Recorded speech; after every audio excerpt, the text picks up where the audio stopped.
Hello, आप सभी को गुड मॉर्निंग। मैं नमन कुमार आपके सामने प्रेजेंट कर रहा हूं और स्वागत करता हूं एजुकेशनल यूट्यूब चैनल शिक्षा मेला पर। तो मुझे उम्मीद है आप सब कुशल होंगे, स्वस्थ होंगे। मैं भी कुशल हूं। पिछले वीडियो में हम लोग प्रश्नावली 2.2 के प्रश्न संख्या 1, 2 और 3 को आसानी से हल कर चुके हैं और आज के इस वीडियो में मैं बताऊंगा प्रश्न संख्या 4, 5 और 6 को। मैं प्रयास कर रहा हूं कि आप सबको भली भांति समझ में आए, इसलिए एक वीडियो में अधिकतम 2 से 3 प्रश्नों को ही समझा पाता हूं। यह ध्यान देते हुए कि वीडियो काफी लंबी ना हो जाए। यदि हम एक ही वीडियो में सभी प्रश्नों को हल करते हैं तो वीडियो काफी लंबी हो जाएगी।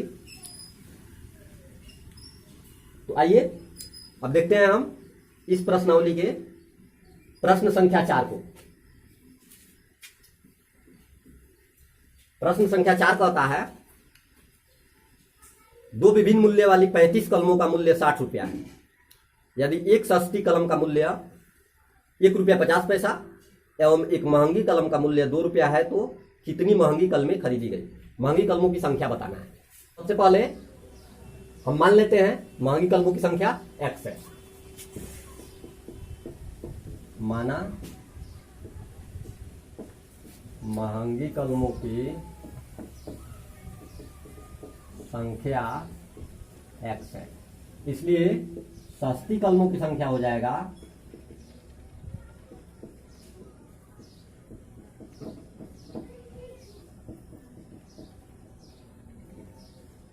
35 माइनस x। क्योंकि सस्ती और महंगी दोनों प्रकार के कलमों की कुल संख्या 35 है।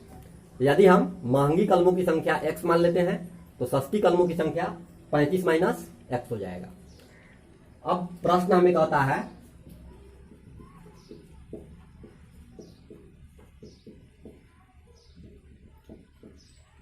कि एक सस्ती कलम का मूल्य 1 रुपया 50 पैसा है एवं एक महंगी कलम का मूल्य 2 रुपया है और दोनों प्रकार के कलमों का कुल मूल्य 60 रुपया है। तो इन दोनों का मूल्य यदि हम आपस में जोड़ते हैं तो हमें 60 प्राप्त होना चाहिए। तो 2 से गुणा करेंगे हम महंगी कलमों की संख्या में और प्लस करेंगे 1.50 से सस्ती कलमों की संख्या में गुणा करके जोड़ेंगे तो हमें प्राप्त होगा 60। ठीक है, और इसको सरल करेंगे तो हमें समीकरण प्राप्त हो जाएगा। 2 में x से गुना हुआ 2x प्लस 1.50 में गुना हुआ 35 से हो जाएगा 52.5 माइनस 1.50 से x में गुना होगा तो हो जाएगा 1.50 x बराबर 60। अब यहाँ पे दोनों समान चर है, इनकी संक्रिया कर लेंगे, यानी 2x में से 1.50x घटाना है तो हमें प्राप्त होगा 0.5x या 0.50x भी लिख सकते हैं। दशमलव के बाद के जीरो का कोई वैल्यू नहीं होता है, इसलिए जीरो हटा दिए हैं। प्लस 52.5 बराबर हो जाएगा 60। ठीक है, प्रश्न के लिए समीकरण तैयार हो गया। अब इसे हम हल करेंगे।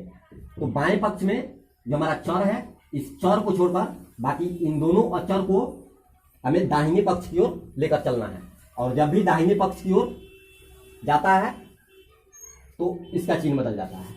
तो यहाँ पे हो जाएगा 0.5x बराबर 60 माइनस 52.5। 0.5x बराबर 60 में से 52.5 घटेगा तो प्राप्त होगा 7.5। ठीक है, अब x के साथ 0.5 गुणा में है, इसको दाहिने पक्ष में लाएंगे तो भागा में हो जाएगा। x बराबर हो जाएगा 7.5 बटा 0.5 लिख रहा है। ठीक है, अब यहाँ पे दोनों अंकों में दाहिने से एक एक अंक के बाद दशमलव है तो इसको हम उड़ा सकते हैं। दशमलव उड़ जाएगा तो बचेगा 75/5। 5 15 75 होता है। ठीक है, यानी x का मान हमें प्राप्त हो गया, x बराबर 15। तो हमने महंगी कलमों की संख्या को x मान रखा था, इसलिए महंगी कलमों की कुल संख्या क्या हो जाएगा? 15 हो जाएगा। अब यहाँ पे हम लिख सकते हैं अतः महंगी कलमों की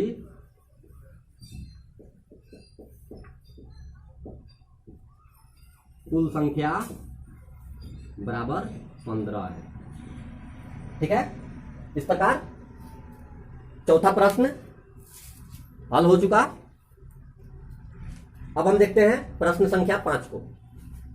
प्रश्न संख्या 5 का होता है, एक त्रिभुज के तीनों कोण 2:3:5 के अनुपात में है, तो उनके तीनों कोण ज्ञात कीजिए। इसमें भी हम पहले कोई चर पद ले लेंगे और उसके साथ प्रश्न में कौन कौन सा संबंध है, कौन कौन से शर्त है, उसके अनुसार समीकरण तैयार करेंगे और समीकरण को हल करेंगे। आइए देख लेते हैं इसके लिए हमें क्या मानना होगा।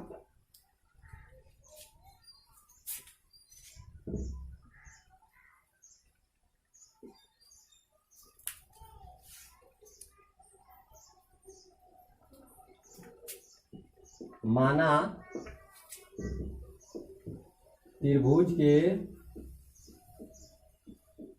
तीनों कोण क्रमशः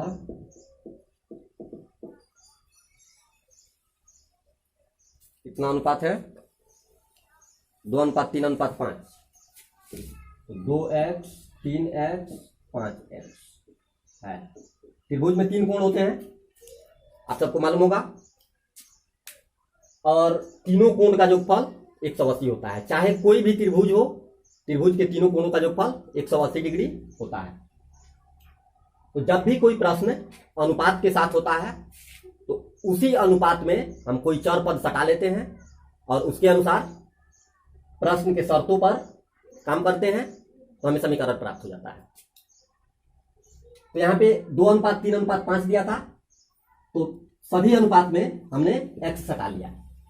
अब हमें देखना है कि त्रिभुज के तीनों कोण का काल्पनिक मान हमें प्राप्त हो गया।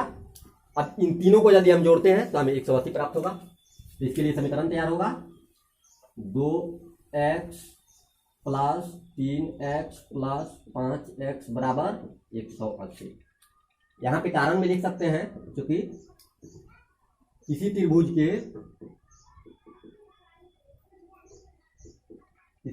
के तीनों कोणों का योग 180 डिग्री होता है। नहीं तो ये पता नहीं चलेगा कि 180 डिग्री कहां से लिख दिए, क्योंकि तीनों कोण का योगफल 180 डिग्री होता है, इसलिए 180 डिग्री हमने लिखा है। अब यहाँ तीनों चर समान है, तो तीनों को जोड़ लेंगे। 5 3 8 2 10, 10x बराबर हो गया 180। ये समीकरण हो गया। अब चर वाले पक्ष की तरफ से सभी अचर को दाहिने पक्ष में हमें खींचना है, तो प्राप्त होगा x बराबर 180/10, क्योंकि 10 इधर गुना में है, इधर आएगा तो भाग में हो जाएगा, 0 से 0 कट गया, यानी कि 10 18 180, तो 18 x का मान हो गया 18। ठीक है, या त्रिभुज का कोण नहीं हुआ। अब हम त्रिभुज के कोण को ज्ञात करेंगे। तो त्रिभुज के कोण को क्रमशः 2x 3x 5x हमने माना था। तो अब पहला कोण हो जाएगा, पहला कोण के लिए व्यंजक था 2x, तो अब इसमें हम x का मान पुट करेंगे, यानी जो x का मान आया है 18, तो हमें प्राप्त होगा 2 × 18 बराबर 36 डिग्री। पहला कोण हो गया। दूसरा कोण इसी प्रकार, दूसरा कोण बराबर 3x है, बराबर हो जाएगा 3 × 18 बराबर 18 54 डिग्री हो जाएगा। और एक तीसरा कोण भी बाकी है। तीसरा कोण के लिए क्या व्यंजक है, तीसरा कोण के लिए 5x है, बराबर हो जाएगा 5 × 18 बराबर 90 डिग्री। अब हमें यह देखना है, तीनों कोण तो हमें ज्ञात हो गया, यह त्रिभुज के नियम को संतुष्ट कर रहा है कि नहीं। तो हमने यहाँ पे लिखा है कि किसी भी त्रिभुज के तीनों कोणों का योगफल 180 डिग्री होता है। इसके तीनों कोण को जोड़ करके देख लेते हैं, 36 54 90 और 90 180, यानी कि यह संतुष्ट कर रहा है त्रिभुज के कोण के योगफल के नियम को। इसलिए हमारा समीकरण और तीनों कोण का मान दोनों ही सही है। अब हम देख लेते हैं प्रश्न संख्या 6 को। प्रश्न संख्या 6 का होता है, बिल्लू के पास 1 रुपये, 2 रुपये एवं 5 रुपये के कुल 160 सिक्के हैं, जिसका कुल मूल्य 300 रुपये है। यदि 2 रुपये के सिक्कों की संख्या 5 रुपये के सिक्कों की संख्या की 3 गुनी हो तो उसके पास प्रत्येक प्रकार के कितने सिक्के हैं। आइए इसके लिए देख लेते हैं समीकरण कैसे बनेगा। सबसे पहले समीकरण बनाने पर फोकस करना है। समीकरण यदि तैयार हो गया तो हम उसे आसानी से हल कर सकते हैं। समीकरण को हल करने में क्या करना है, जिस पक्ष में चर होता है उस पक्ष से सभी अचर को दूसरे पक्ष की ओर ट्रांसफर कर लिया जाता है, खींच लिया जाता है, और खींचते समय उसका चिन्ह बदल जाता है बस। बाकी जो चर बच जाएगा वही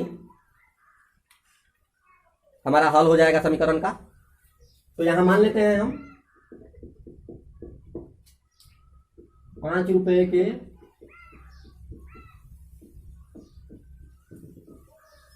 सिक्कों की कुल संख्या x है। ठीक है, 5 रुपये के सिक्कों की संख्या x मान लिया। तो प्रश्न का शर्त था कि 2 रुपये के सिक्कों की संख्या 5 रुपये के सिक्कों की संख्या के 3 गुना है, और 3 गुना के मतलब हम लोग जानते हैं कि 3 से गुना करना होता है। तो इसलिए 2 रुपये के सिक्कों की संख्या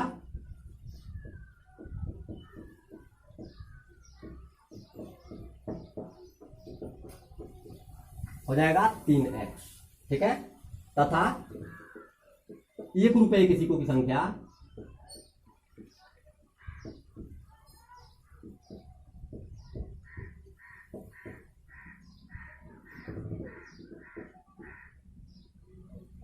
1 रुपये के सिक्कों की संख्या के लिए हम क्या करेंगे, 160 में से 5 रुपये और 2 रुपये के सिक्कों की संख्या को जोड़कर घटा लेंगे। तो 5 रुपये के सिक्कों की संख्या है x और 2 रुपये के सिक्कों की संख्या है 3x, दोनों मिलाकर के हो जाएगा 4x, और कुल सिक्कों की संख्या 160 है। इसलिए 1 रुपये के सिक्कों की संख्या हो जाएगा 160 माइनस 4x। ठीक है, तीनों प्रकार के सिक्कों की संख्या का व्यंजक हमें प्राप्त हो गया। अब इनका मूल्य ज्ञात करना है। तो 5 रुपये के सिक्कों का मूल्य ज्ञात करने के लिए 5 रुपये के सिक्कों की संख्या में 5 से गुना करेंगे। 2 रुपये का मूल्य ज्ञात करने के लिए 2 रुपये के सिक्कों की संख्या में 2 से गुना करेंगे, और 1 रुपये का मूल्य ज्ञात करने के लिए 1 रुपये के सिक्कों के कुल संख्या में हम 1 से गुना करेंगे, या 1 से नहीं भी गुना करेंगे, क्योंकि 1 से गुना करने पर कोई अंतर नहीं होता है। तो यहां आप देखते हैं प्रश्नानुसार इसका कुल मूल्य 300 है।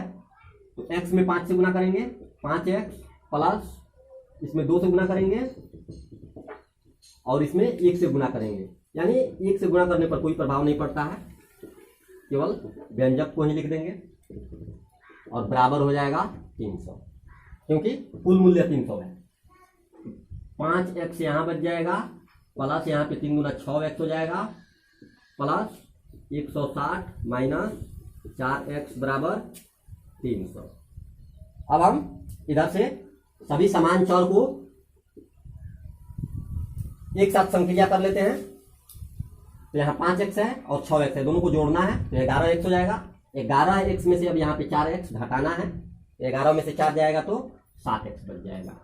7x प्लस 160 बराबर 300। यह हो गया इस प्रश्न के लिए समीकरण। अब इसे हम हल करेंगे। 7x बराबर 300 माइनस 160, क्योंकि इधर से चर पद को हमें छोड़ करके बाकी सभी अचर को एक एक करके दाहिने पक्ष की ओर लेकर चलना है। तो सबसे पहले हम 160 को लेकर चलते हैं। यहाँ 160 प्लस में है, इधर आएगा माइनस में हो जाएगा। अब हमें प्राप्त होगा 7x बराबर, दिख रहा है, ठीक है, 7x बराबर 140। अब इसको हम ले लेते हैं इधर, x बराबर हो जाएगा 140 बटा 7। x और 7 के साथ गुना का चिन्ह है। यह 7 जो अचर है दाहिने पक्ष की ओर आएगा तो भाग में हो जाएगा, तो भाग में यहाँ पे हो गया, और यह कटकर 7 दूना 14, 1 0, 20 हो गया, यानी x बराबर हो गया 20। ₹5 के सिक्कों की संख्या को हमने x माना था, तो ₹5 के सिक्कों की संख्या हो गया 20, यहां पे लिख देंगे। इसलिए ₹5 के 20 सिक्के हैं।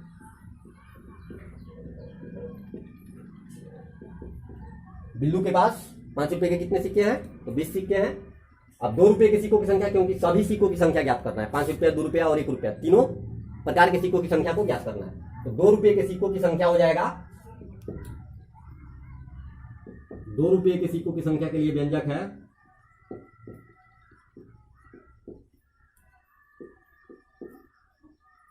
3x। अब हम यहाँ पे x का मान रखेंगे, x का मान 20 है, तो 3 गुना 20 बराबर 60 सिक्के हो जाएंगे। यानी ₹2 के सिक्कों की संख्या 60 है तथा ₹1 के सिक्कों की संख्या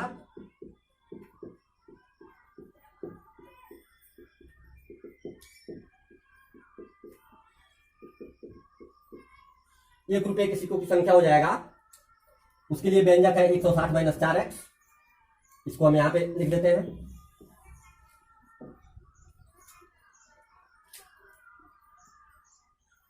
(160 माइनस 4x),